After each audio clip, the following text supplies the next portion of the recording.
In the Validate Records window, I'm going to give you a list of the boxes I recommend checking. So let's go right into Validate with the checkmark icon.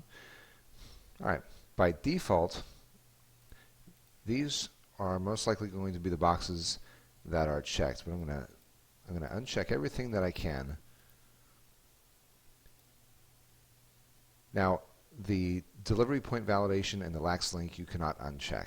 As CAS rule, you have to, when you validate your list, it has to go through a lax link check, and it has to also go through a delivery point validation check. So the delivery point validation and the lax link will always be checked. If you have the NCOA link service, which is down here, when you check the NCOA link box, the preserve original boxes automatically get checked. The preserve boxes are used for maintaining your original address information. So if you, when you import your list, the address information gets copied into fields called O address, O city, O state, and O zip code when you have these preserved boxes checked.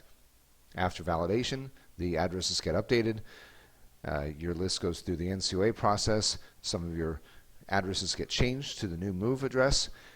Now you have an opportunity to compare the new address, which is in the address, city, state, and zip fields, to the original address, which would be in O address, O city, O state, and O zip code. So if you wanted to export the new addresses and their originals, you can export all those fields when you pull down the File menu and go to Export. If you check the Don't Modify Input Address box, the address will get updated with NCOA, but if it is not an NCOA link match, then by checking the Don't Modify Input Address box, you are telling the program not to standardize or correct your address. So anything misspelled will continue to be misspelled. Streets or street suffixes, abbreviations, predirections, and so forth will not be standardized or abbreviated. So that's what will happen if you check Don't Modify Input Address. So generally, I recommend unchecking that unless you do not want anything about the address changed. Down in the Format area, in the lower left corner, you have Upper and Mixed. That will change the casing of your company, address, city, and state fields. So if you want those fields I just mentioned to be in all uppercase, check the upper box. Otherwise, leave Mixed checked. With delete record if, the recommendation I have here is to delete records with an invalid 5-digit zip, because those records by rule cannot be included in presort. If you want to just flag for deletion all the records that are not deliverable in your list, you can check the delete record if undeliverable box.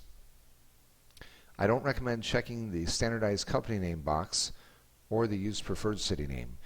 If you check the standardized company name box, then there is a chance that your company names will be changed to whatever is in the firm /building column of the USPS database. If you check the use preferred city name box, your city names have a chance to get changed to something you don't prefer. It's possible that Hollywood might get changed to Los Angeles, as an example. Over in the output section, if you're pre-sorting flat size mail, I recommend checking the line of travel information box, as you have a chance to get the basic carrier route rates when you check that box. If you're pre-sorting periodicals class mail, check the county name and county code boxes.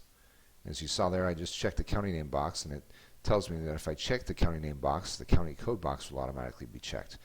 So these two boxes are now checked. In a periodicals class mailing, I can get the in-county discounts, which is section A of the 3541 form, if I check the county code and county name boxes, which adds the county information to my database. Otherwise, other than that, I recommend checking these clear boxes, which are self-explanatory. I recommend checking record status, as that's going to help AccuZIP6 determine which records are deliverable undeliverable or multi-matched when you want to display those different selections of records. The error and warning codes box fills the error number field with error and warning codes, which you can see in the appendix of the online manual. All these other boxes in this window you can also see the definitions of by checking this, by hitting this question mark button here. The show stats box will display how many deliverables and undeliverables you have in real time as the list validates. If you want to save any of these, if you want to save the settings that you have here, the boxes that you have checked, I recommend clicking on the little document icon down here, the Create New Settings button, give this validation settings a name, and then hit the Save icon, the little diskette icon. So those are the boxes I recommend checking in this Validate Records window. The other boxes are up to you and don't affect the accuracy of validation. And there actually is one more box I did not mention, and that is the Abbreviate Address box.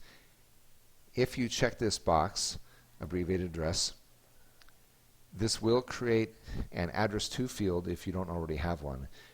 And not only will it abbreviate your address, but it will put your apartment number and suite number information into that address to box.